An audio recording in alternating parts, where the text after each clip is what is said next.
Baala tó lóyìnbó ń pè ní PATHFINDER, ẹni tí ó mọ̀nà tó dẹ̀ ń la ọ̀nà, òun ló ń jẹ́ Baala.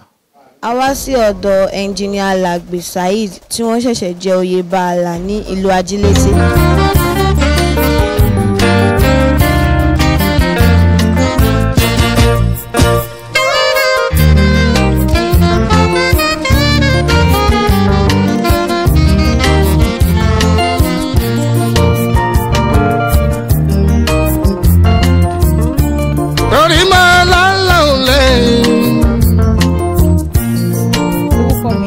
RAIMAT IBIDUN ní Alagbe ní Sanusi. Oyè tí mo jẹ lénìí ni Yeye Baala of Ajilete land. Orúkọ ọkọ mi náà ni Saeed Olabisi Alagbe. Lénìí ni kábíyèsí Alale tìlú Ajilete, ọba KAZEEM ADERIBIGBE AMOSU. Wọ́n fi mí jẹ oyè Baala tìlú Ajilete.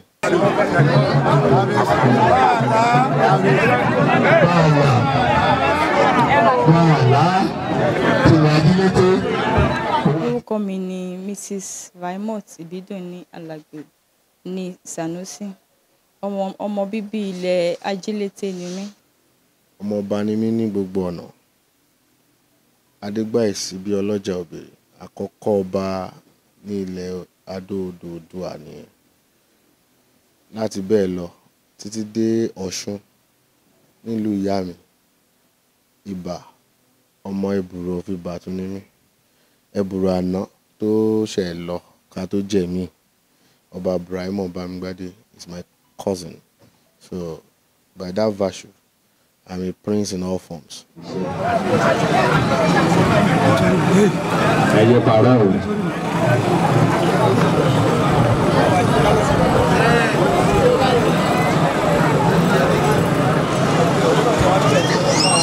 Ara nǹkan tọkùnrin tó ṣe tóbìnrin ò lè ṣe tó wà. Èmi ò tí ì rí obìnrin tó rẹ́rìn-ín tó fi bímọ rí, àwọn ọkùnrin máa ń rẹ́rìn-ín tá a bá fẹ́ bímọ tiwa ni. Ẹ̀sìn ní kò sí nǹkan tọkùnrin ṣe tóbìnrin ò lè ṣe. Yeye Baala.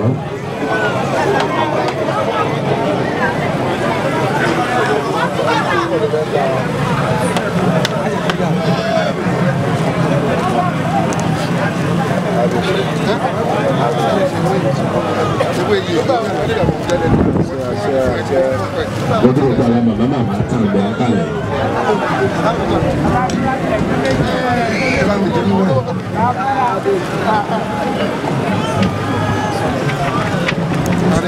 Bàbá mi àìṣèkọ̀ bá ńlá. Balógun àgọ́ òrìjà ní Tilétoko ló máa ń gbádùn gbogbo ibi tí bá ti ń bá yóò pàdé. Èyí lẹ́nu ní ká máa wú lọ pé kò ní wọn wá ẹ bá ń gbé kíkà mi Ògúnládé o. Èyí ni wọ́n ti tọ́ wa títí lọ bí ìlú òṣèlè títí dé gbogbo ibi tá a dé pátápátá. A ò ní wáyé tì lójijì. Mo fi kí gbogbo àwọn olóyè tó ń bẹ kalẹ̀ pátápátá. Ọkọ mi ló wá from Adó-Odò, I'm from Ajilete Kingdom. Ìlú tó ń fi wá jẹ oyè lénìí, oyè Baala àti Yeye Baala of Ajilete dam. Baala tó lóyìnbó ń pè ní PATHFINDER, ẹni tí ó mọ̀nà tó dẹ̀ ń la ọ̀nà, òun ló ń jẹ́ Baala. Àti pé Baala jẹ́ èèyàn pàtàkì tó dúró láàrin ọ̀dọ́ àti àwọn àgbàlagbà.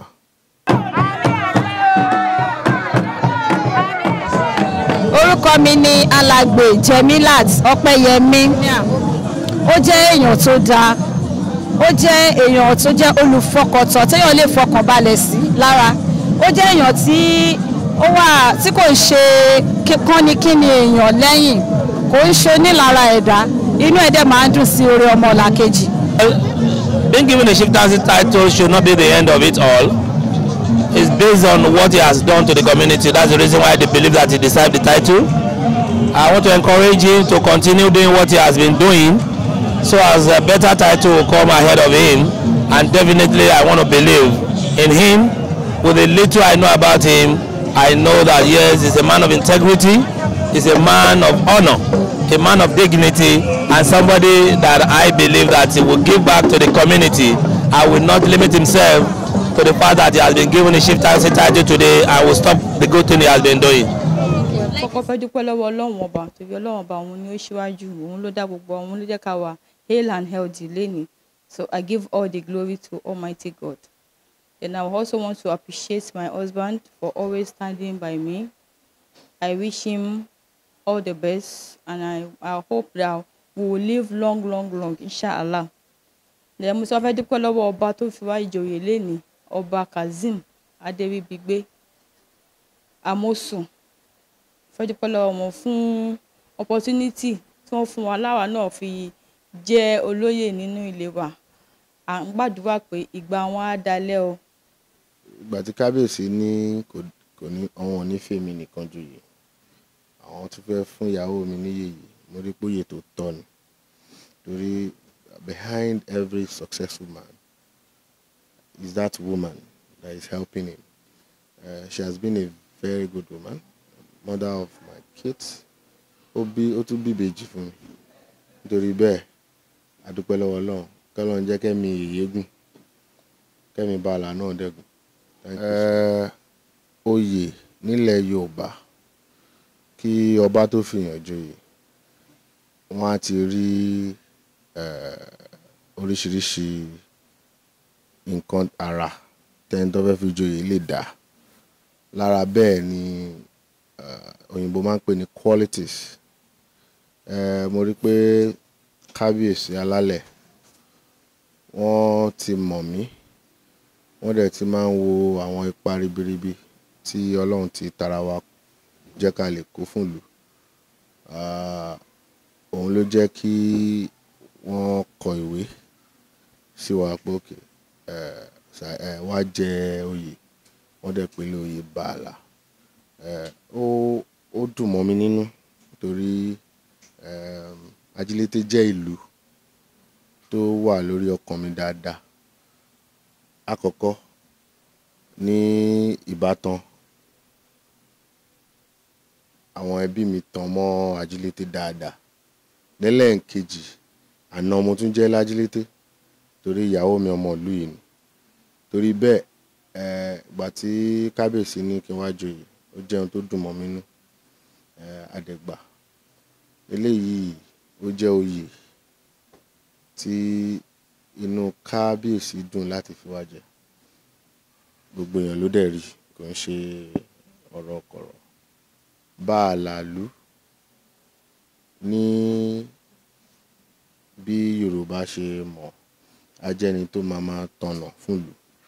So láti sìn títí di tọ́lọ́run fi máa fún wa lágbára dà, gbogbo nǹkan tó dáa tó yẹ kí ìlú kó rí láti bí àti títí lọ dé gbogbo ibi tọ́lọ́run bá fún wa lágbára àti ta igbó wa dé, Ọlọ́run á máa ràn wá lọ́wọ́, a lè ṣe fún mi. Amoka television àwọn ló ń wí. Amoka television.